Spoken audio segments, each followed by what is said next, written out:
காதல் சுகுமார் நடிகர் அவர்களை நேரத்தை கருத்தில் கொண்டு ஓரிரு வார்த்தைகள் பேச அழைக்கிறேன். மேடையில் அமர்ந்திருக்கும் திரை பிரபலங்கள், ஜாம்பவான்கள் எல்லாத்துக்கும் என்னுடைய முதல் வணக்கம். முக்கியமாக முதல் வணக்கமாக நம்முடைய பத்திரிகை ஊடக நண்பர்கள் எல்லாருக்குமே வணக்கத்தை தெரிவிச்சுக்கிறேன்.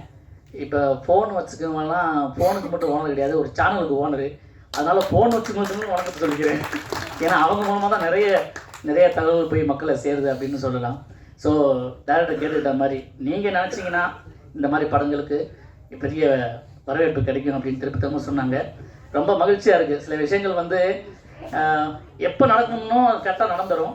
அதான் சரியான திறமை உள்ளவங்களுக்கு கரெக்டாக போய் சேரும் அப்படிங்கிறதுக்கு இந்த படம் ஒரு உதாரணமாக இருக்குது. என்னென்னா ஒரு காலத்தில் வந்து வில்லன்கள்லாம் கதாநாயகர்களாக மாறினாங்க, அப்புறம் கதாநாயகர்கள்லாம் வில்லனாக மாறினாங்க. இப்போ காமெடிகள்லாம் கதாநாயகர்களாக மாறுற டைம் இப்போது. ஆமாம், இந்த படத்தில் அந்த வேலையை வந்து சூப்பராக செஞ்சுருக்காரு நம்ம சைனு சாவக்காடன் சார். அவருக்கு நான் நன்றியை தெரிவிச்சுக்கிறேன். திரையில் வந்து வேறு மாதிரி எப்போவோ பார்த்த ஆட்கள்லாம் வந்து இப்போ வேறு மாதிரி காமிச்சிருக்கீங்க, ரொம்ப சந்தோஷமாக இருக்குது. அதை செய்கிற துணிச்சல் யாருக்கு இருக்குன்னா, இந்த காமெடியர்களை வந்து முன்னெடுத்துறது முதல்ல யார் பெருசாக பண்ணுவாங்க அப்படின்னா அது கேரள இயக்குநர்கள் தான். நான் நிறைய கதாநாயகர்கள் வந்து காமெடியனாக இருந்து வந்தவங்கள நிறைய பேர் பார்த்துருக்க முடியுது. அதே இதுலேயும் பண்ணியிருக்காங்க. சினிமா அதாவது இப்போ சமீபத்தில் ஒரு ஸ்டாரில் நான் ஒரு கேரக்டர் பண்ணியிருப்பேன். அதில் வந்து பிரபலமாக இருக்க ஒரு ஸ்டாராக இருக்குன்னா ஒரு செகண்ட் ஹாஃபில் வந்து ஒரு ஐஸ் வண்டி தள்ளி விற்கிற மாதிரி வந்திருப்பேன். நிறைய அந்த படத்தில் இப்போ நான் அசிஸ்டன்டெல்லாம் வெளியில் படம் முடிஞ்சு வந்து பேசிட்டாங்க, சினிமாவில் எந்த நிலைமைக்கு வேணால் போகலாம், அந்த ஐஸ் வண்டி விற்கிற இடத்துக்கு மட்டும் போயிடவே கூடாது அப்படின்ற மாதிரி சொல்கிற ஒரு சீனில் நான் அந்த செகண்ட் ஹாஃபில் சொல்லுவேன் கவின்கிட்ட, அதாவது தம்பி தரவை மட்டும் சினிமாவில் பத்தாது தம்பி, அதை தாண்டி வேறு ஏதோ ஒன்று இருக்குங்கிற மேஜிக்கை வந்து சினிமா எப்படி பண்ணணும்னா ரஜினியை சிவாஜியாக ஆக்கும், சிவாஜி ரஜினியாக ஆக்கும். எப்படின்னா ஒரு படத்தில் வந்து சிவாஜி கணேசன் அவர்கள் வந்து பாரிஸ் ரஜினிகாந்த் ஒரு கேரக்டர் பண்ணியிருப்பாரு. ரொம்ப வருஷம் கழிச்சு ரஜினிகாந்த் அவர்கள் சிவாஜிங்கிற படத்தில் சிவாஜியாக மாதிரி நடித்தார். ஸோ அந்த மேஜிக்கை வந்து சினிமா தான் நிகழ்த்தும். அப்புறம் டேரக்டர் சார், நீங்கள் வந்து ரொம்ப ஆதங்கப்பட்ட ஒரு விஷயத்த ஓப்பனாக இங்கே சொன்னீங்க. அது நீங்கள் அண்ணன் ராஜராஜா அண்ணன் சொன்னார். அதாவது வசதி உள்ள ஒரு மனிதனை சுற்றி ஒரு நன்றி கேட்ட கூட்டம் சுற்றிக்கிட்டே இருக்கும். அதை வந்து நம்ம கண்டுக்கக்கூடாது. நீங்கள் போன முறை வந்து ஒரு விதமாக இருக்கலாம், ஆனால் சரியான முறையில் அணுகிருந்தீங்கன்னா விஜய் சேதுபதி மாதிரியான மிக சில நடிகர்கள்லாம் வந்து என்றைக்குமே யாருமே பிறந்தே கிடையாது. ஏன்னா நிறைய பேர் முன்னுதாரணமாக வாழ்ந்துட்டு இருக்காங்க அந்த மாதிரி.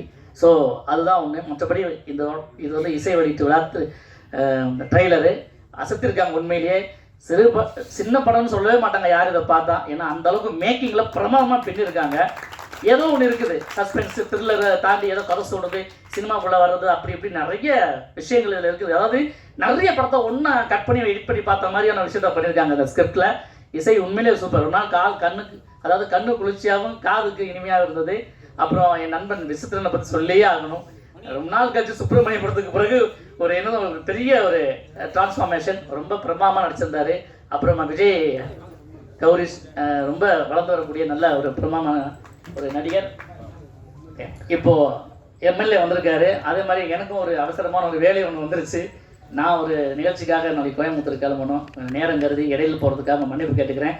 இந்த படக்குழுவினருக்கும் இயக்குநருக்கும் தயாரிப்பாளருக்கும் மொத்தத்தில் என்னுடைய மனமார்ந்த வாழ்த்துக்களை தெரிவிச்சுக்கிறேன். நிச்சயமாக நீங்கள் இந்த சப்போர்ட் பண்ணணும். நன்றி, வணக்கம். Thank you so much. Thank you sir, thank you. So அதுக்கு நடுவில் நம்மளோட விருகம்பாக்கம் தொகுதியின் எம்எல்ஏ ஏஎம்வி பிரபாகர் ராஜா அவர்களை மரியாதை செய்ய ப்ரொடியூசர் மற்றும் டைரக்டரை அழைக்கிறேன். எல்லாரும் ஒரு சத்தமான கைத்தட்டல் கொடுத்துடலாமா?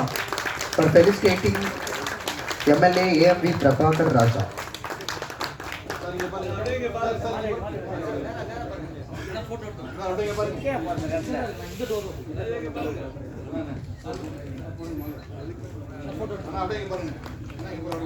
பார்க்கக்கூடிய செல்ல பிள்ளை இளைஞரின் எழுச்சி நாயகன்